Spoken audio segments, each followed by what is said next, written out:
শুনেছি কিছু কিছু এলাকায় এই খাবার গরুকে খাওয়ালেও আমাদের কাছে হরেক রকমের ভর্তা দিয়ে খুদের ভাত একটা আবেগের নাম। পাটায় বাটা হরেক রকমের ভর্তা, হাতে মাখা ভর্তা, কত রকমের ভর্তা যে বানানো হয় এই খুদের ভাত খাওয়ার জন্য। তো চলুন আজকে আমার ব্লগ খুদের ভাত আর হরেক রকমের ভর্তা দিয়েই আপনাদের সঙ্গে শুরু করছি। তো এই ভর্তার প্রিপারেশন মা সকালবেলা ঘুম থেকে উঠেই শুরু করে দিলেন। আমি আসলে শুক্র শনিবার দুটো দিন মায়ের বাসায় ছিলাম, আর মায়ের বাসায় গেলেই আমার খুদের ভাত খেতে খুব ইচ্ছে হয়। কারণ বাসায় যখন আমি খুদের ভাত বানাই তখন মায়ের মতো এত আয়োজন করে বানাতে পারি না, আর এভাবে পাটায় বেটে ভর্তা বানাতে পারি না। তো ভর্তা বানানোর আয়োজন শুরু করার আগে আমি ভাবলাম এক কাপ কফি খেয়ে নিই। সকালে ঘুম থেকে উঠে যেহেতু এই আয়োজনগুলো করতে একটু দেরিই হয়ে যাবে, তাই ভাবলাম কফিটা খেয়ে নিই বিস্কিট দিয়ে। কফি খাবো। তো বিস্কিট নিয়ে নিলাম এবং তারপর বারান্দায় চলে গেলাম। মায়ের বারান্দাটা খুব সুন্দর করে গাছ লাগিয়েছে মা এখানে। তো আমি যেটা দেখে খুব অবাক হয়েছি সেটা হচ্ছে এই বারান্দার বাগানেও এত সুন্দর লতানো গাছ হয়েছে। এটা সম্ভবত শিম গাছ। একটা ফুল দেখলাম শিম গাছের মধ্যে শিম ফুল এসেছে। আর আরেকটা আশ্চর্য ব্যাপার হচ্ছে গিয়ে এই যে ক্যাপসিকাম দুটা, কি সুন্দর বড় বড় দুটো ক্যাপসিকাম হয়ে আছে। তো আমাকে মা যেটা বললো এবং আমার বোন যেটা বললো যে এই ক্যাপসিকাম কিন্তু লাল রঙের হয় না, সবুজ ক্যাপসিকামটাই এরকম লাল হয়। তো যাই হোক, আমি নতুন একটা জিনিস আবিষ্কার করলাম। এখন চলে আসছি ভর্তার প্রিপারেশন করতে। প্রথমে এই রসুনগুলোকে ভেজে নেওয়া হলো। এখানে যতগুলো ভর্তা করা হবে সেই আন্দাজে সবকিছু একবারে ভাজা হচ্ছে। তারপরে যে কালো জিরা ভেজে নেওয়া হলো। এই কালো জিরাগুলোকে ব্লেন্ডারে ব্লেন্ড করে ভর্তা করা হবে এবং তারপর সবগুলো শুকনো মরিচ শুকনা খোলায় ভেজে নেওয়া হচ্ছে। সামান্য একটু তেল দিয়ে দেওয়া হলো যাতে করে শুকনো মরিচগুলো মোচমোচা হয়। শুকনো মরিচগুলো ভাজা হয়ে যাওয়ার পর নামিয়ে নিচ্ছি। তো এইখানে একটা ভুল করে ফেলেছিলাম। ঝাঁঝরিতে নেওয়ার কারণে তেলগুলো বাইরে পড়ে গিয়েছে। তো যাই হোক, এরপরে সেই একই কড়াইয়ে পেঁয়াজ দিয়ে দিলাম। পেঁয়াজটাকেও একটু হালকা ভাজা করে নিলাম এবং তারপর একটু বেশি করে তেল দিয়ে বাঁশপাতা শুটকিটাকে একটু ভেজে নিব। ভালোমতো ভেজে না নিলে এটা থেকে কাঁচা কাঁচা গন্ধ আসবে, খেতে ভালো লাগবে না। একদম ভাজা ভাজা করে শুটকিটাকে উঠিয়ে নিব। এই হচ্ছে গিয়ে ভর্তা বানানোর প্রথম প্রিপারেশন। তারপরের প্রিপারেশন হচ্ছে যেগুলো হাতে মেখে বানানো হবে তার জন্য সবগুলো পেঁয়াজ, কাঁচামরিচ এবং শুকনা মরিচ এগুলোকে একসাথে মেখে তারপর দুটো ভর্তা, যে দুটো ভর্তা হাতে মেখে বানানো হবে, ডিম ভর্তা আর হচ্ছে গিয়ে ডাল ভর্তা, এই ২ টা ভর্তার জন্য আলাদা করে তারপরে ১ম এ ডিম ভর্তাটা বানিয়ে নিল। দেখতে কি লোভনীয় হয়েছে! শুকনো মরিচ দিলে কিন্তু ভর্তার টেস্ট অনেক বেড়ে যায়। তো ডাল ভর্তার জন্য পরে আমার যে ভাবি ভর্তা বানাচ্ছে উনার মনে হলো যে আরো বেশি লাগবে। তো আরেকটু পেঁয়াজ আর শুকনো মরিচ দিয়ে ডলে নিলেন। তারপর ডাল ভর্তাটা বানিয়ে নিলেন।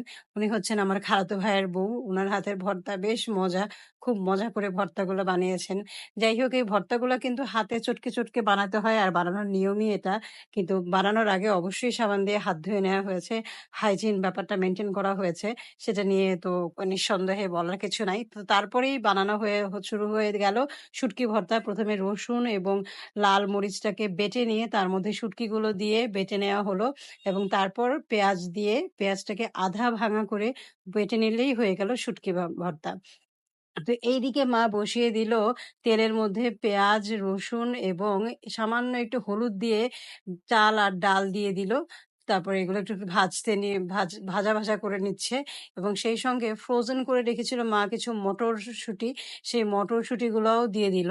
এই খুদের ভাতটা রান্না করা কিন্তু খুবই ইজি। সামান্য একটু তেল লাগে, সামান্য একটু পেঁয়াজ, রসুন আর অন্য কোনো কিছু লাগে না। হলুদ বা ডাল এগুলো অপশনাল। আমার মা একেক সময় একেক রকম ভাবে রান্না করে। এটা হচ্ছে গিয়ে খুদের খিচুড়ি স্টাইলে রান্না হচ্ছে। তো এরপরে দিয়ে দেওয়া হলো পানি। চালের আন্দাজে পানি দিয়ে দেওয়া হলো। পানি আপনারা অবশ্যই চাল যতটুকু নিবেন তার থেকে ডাবলের একটু কম দিবেন পানি। ১ম এ একটু কম দিয়ে দেখে নেবেন। কারণ পোলাওয়ের চাল হলে বা চাল অনেক পুরনো হলে পানি হেরফের হতে পারে। তো পরে লাগলে এবার দিয়ে নেওয়া যায়। তো মাদের তো রান্না করতে, করতে অভ্যাস হয়ে যায়। উনাদের চোখের আন্দাজেই অনেক কিছু উনারা টের পেয়ে যায়। নিজেরা আমরা যখন রান্না করি তাদের তো অনেক ধরনের প্রবলেম হয়। তো আমি এই কাজটা করি সেফ সাইড এ থাকার জন্য। কারণ একটু চাল শক্ত থাকলে পরে আবার পানি দিয়ে ঠিক করা যায়। কিন্তু নরম হয়ে গেলেই বিপদ। তো এরপরে এই যে বরবটিগুলাকে একটু সেদ্ধ করে নেয়া হলো। বরবটি আর কাঁচামরিচ একসাথে। তারপরে পাটার মধ্যে একটু রসুন যেগুলো ভাজা ছিল সেখান থেকে অল্প একটু রসুন বেটে নিয়ে সাথে বরবটি আর কাঁচামরিচ একসাথে বেটে নেয়া হচ্ছে মিহি করে। এখানে ১ম এ বরবটি আর কাঁচামরিচটাকে বাটা হচ্ছে, সঙ্গে কিন্তু ভাজা রসুনটাকেও বেটে নেওয়া হয়েছে। তারপরে এগুলোকে একটু হালকা হাতে, আলতো হাতে কিন্তু বাটা হচ্ছে। খুব বেশি মিহি করে ফেলা হচ্ছে না। ভাবি খুব আলতো হাতে বাটছেন এবং আ পেঁয়াজগুলোকে পেঁয়াজগুলোকে আধা বাটা করে বাটা হচ্ছে। পেঁয়াজগুলো একদম কিন্তু কোনো ভর্তাতেই মিহি করে বাটা হয়নি। আধা বাটা করে বেটে তারপরে হালকা করে মিক্স করে ফেলল সবকিছুই। তো এই তো বরবটি ভর্তাটাও হয়ে গেল। এটা যে খেতে কি টেস্ট হয়েছে কিন্তু প্রচন্ড ঝাল হয়েছিল। আমার তো নাক দিয়ে চোখ দিয়ে পানি বের হয়ে যাচ্ছিল। এরপরে হচ্ছে কি যে লোভনীয় টমেটো ভর্তা।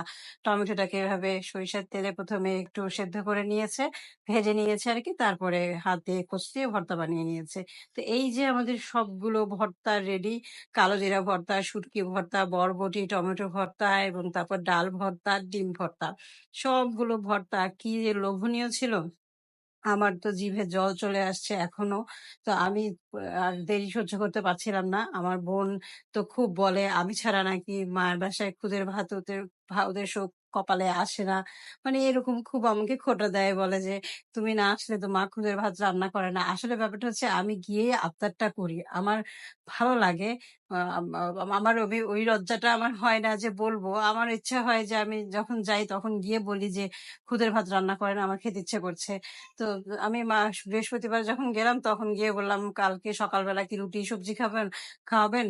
তার চেয়ে বরং খুদের ভাত রান্না করেন, খুদের ভাত খাই।" কারণ রুটি সবজি তো আমার নিজের বাসায় খেতেই পারি। রোজ তো আর আমি মার বাসায় আসবো না। তো যখন এসেছি একটু ভালো-মন্দ খেয়েই যাই। আমাদের কাছে খুদের ভাত একটা আবেগের নাম। এই খাবারটা যতই গরুকে খাওয়ানো হোক, আমি এর আগে একটা ভ্লগে বলেছিলাম যে আমার খালা ১ম বার যখন আমার বাসায় কাজ করছিলেন তখন উনি আমাকে এভাবে পাগলের মতো খুদের ভাতের প্রতি ভালোবাসা দেখে বলেছিলেন যে, "এইটা তো গরুকে খাওয়ায় আমাদের এলাকায়। এইটার জন্য আপনার এত পাগল হতে হয়?" কারণ আমি যে এলাকায় থাকি সেই এলাকায় খুদের চালটা পাওয়া যেত না। তো যাই হোক, এটা যতই যাক গরুকে খাওয়ানো হোক আমার এর প্রতি ভালোবাসা কমবে না। তো এই তো খুদের ভাত খেয়ে পেট ভরে তারপরে নায়া স্বচ্ছকে নিয়ে আসলাম ওদের ড্রইং ক্লাসে ড্রইং করানোর জন্য। রঙ্গন সাংস্কৃতিক বিদ্যালয়, এটা ১০ নাম্বার সেক্টরে। আমার মেয়ে এখানে ওর স্কুলে ভর্তি হওয়ার আগে থেকে এই আ রঙ্গন একাডেমিতে সে ক্লাস করছে, ড্রইং শিখছে। এখন তো ওরা এখানে গানও শেখে। কিন্তু আমার ছেলে সবসময়ই না যাওয়ার একটা বাহানা খোঁজে। তো যাই হোক এরপরে দুপুরবেলা আমার বোনের বাসায় দাওয়াত ছিল। আমার বোন রান্না করেছে সাদা খিচুড়ি, তারপরে বেগুন ভাজা করেছে, চিকেন সিজনিং করেছে, আর একটা শুটকির মতো করেছে। লইটা শুটকি ভুনা। খাবারটা এত মজা ছিল। খাবার শেষে চাটাও অনেক মজা